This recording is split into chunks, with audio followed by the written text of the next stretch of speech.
বাজার মুদি দোকানদার। আমার দোকান গতকাল রাত্রে 12টা 40 মিনিটে আগুন ধরেছে। তো দোকানে কোনো কিছুই নাই, সব পুড়ে গেছে। দোকানে আনুমানিক 25 থেকে 30 লক্ষ টাকার মাল ছিল। এখন 1 টাকার মালও এখান থেকে উদ্ধার করার মতো সিস্টেম নাই। আর আমার যত সম্পদ যাই ছিল সব আমি দোকানে ইনভেস্ট করেছিলাম।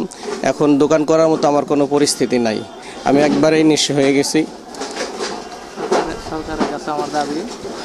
আমার বাংলাদেশ সরকারের কাছে দাবি, আমি যদি পুনরায় আমার ব্যবসাটা চালু করতে পারি এই সহযোগিতা করার জন্য। বলার মতো ভাষা নাই।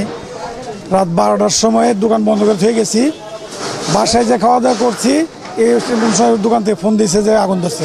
আস্তে আস্তে দিয়ে সমস্ত দোকানে করে পুরো শেষ, একটা মাল সামনে আমরা করে পারি নাই।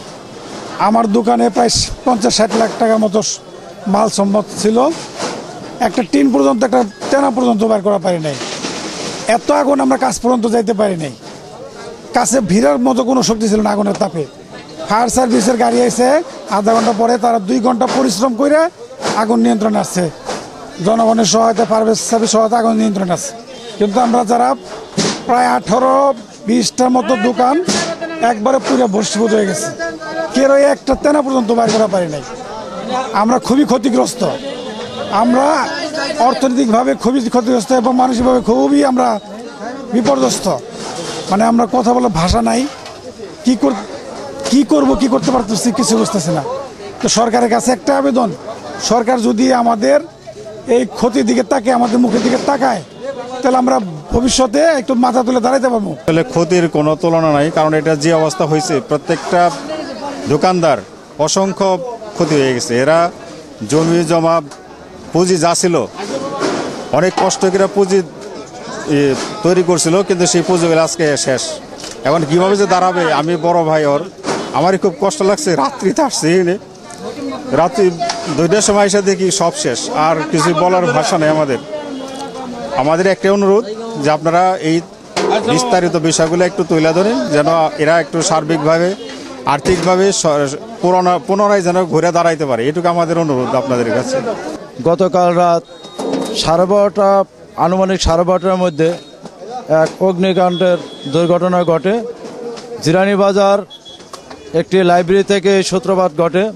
এখনও এই কারণ জানা যায়নি। এখানে প্রায় জিরানি বাজারের 17 থেকে 18টি দোকানের ক্ষয়ক্ষতি হয়েছে। এখানে প্রায় কয়েক কোটি টাকার ক্ষতিগ্রস্ত হয়েছে।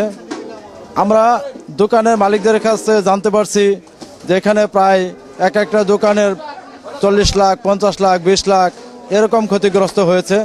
অনেক দোকানদার বিভিন্ন ব্যাংক থেকে ঋণ করে তারা দোকানটা চালু করেছে, বিভিন্ন এনজিও থেকে তারা টাকা নিয়েছে, আজকে তারা নিঃস্ব হয়ে গেছে।